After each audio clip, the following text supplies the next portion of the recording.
नमस्कार. वर्षभर आपण सर्वांनी एक तरी ओवी ज्ञानेशांची या डॉक्टर वीरा करंदीकर आणि डॉक्टर हेवी इनामदार यांच्या पुस्तकाचे क्रमशः वाचन केले आहे. आपणा सर्वांच्या सहकार्यामुळेच हे वाचन पूर्ण झाले आहे.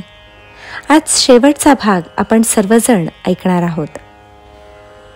तेथ म्हणे श्री विश्वेश्वरावो, हा होईल दान पसावो, येणे वरे ज्ञान देवो, सुखिया झाला. ज्ञानेश्वरीतील अध्याय 18 ओवी क्रमांक 1802. ज्ञानेश्वरीच्या 18व्या अध्यायातील क्रमांक 1793 ते 1801 या 9 ओव्या पसायदानाच्या ओव्या म्हणून ओळखल्या जातात.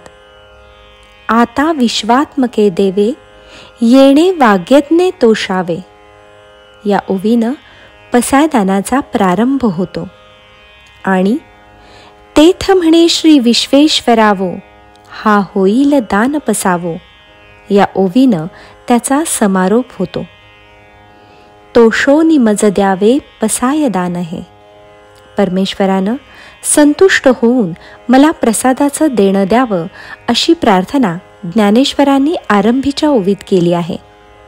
आणि हा होईल दान पसावो म्हणजे हे प्रसादाचं मागणं सफल संपूर्ण होईल या आशीर्वादानं त्याची समाप्ती झाली आहे.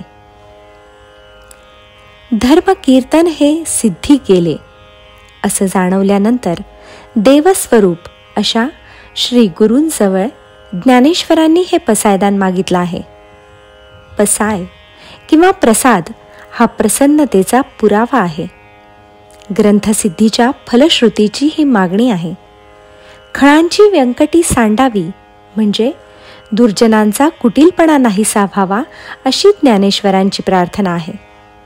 व्यंकटी सांडावी पण खळ सांडू नयेत. वाकडेपणा संपल्यावर खल हे सुजन होतील असा ज्ञानेश्वरांचा आशावाद आहे. प्राणीमात्रात परस्परांचं मैत्र जडावं, विश्वानं स्वधर्मरूपी सूर्याचं दर्शन घ्यावं, कोणीही अतृप्त राहू नये, संपूर्ण मंगलाचा वर्षाव करणारा सज्जनांचा मेळा भूतमात्रांना भेटत राहावा आणि सर्व लोकांनी सर्व सुखांनी परिपूर्ण होऊन परमेश्वराची भक्ती करावी अशी व्यापक प्रार्थना ज्ञानेश्वरांनी केली आहे. ज्ञानेश्वरांचं हे मागणं त्यांच्या स्वतःसाठी नाही, लौकिकाकडून अलौकिकाकडे असा या प्रार्थनेचा प्रवास आहे. जगाचं दुःख दूर व्हावं आणि त्याला शाश्वत सुख लाभावं यासाठी हे मागणं आहे. पसायदान हे ज्ञानेश्वरीचं लघु रूप आहे. हा समग्र ज्ञानेश्वरीचा अर्क आहे. इथं संतस्तुती आहे, गुरुसंवाद आहे, विश्वदर्शन आहे आणि कल्याणाचा मंत्रजागर आहे. हे अलौकिक प्रार्थना सूक्त आहे. सर्वैत्र सुखिनः सन्तु या वैदिक प्रार्थनेचं प्रसाद चिन्ह म्हणजे ज्ञानेश्वरांचं हे पसायदान. ज्ञानेश्वरांची वाङ्मयी मूर्ती त्यांच्या पसायदानात पारदर्शकपणानं प्रकट झाली आहे. ओम तत्सत.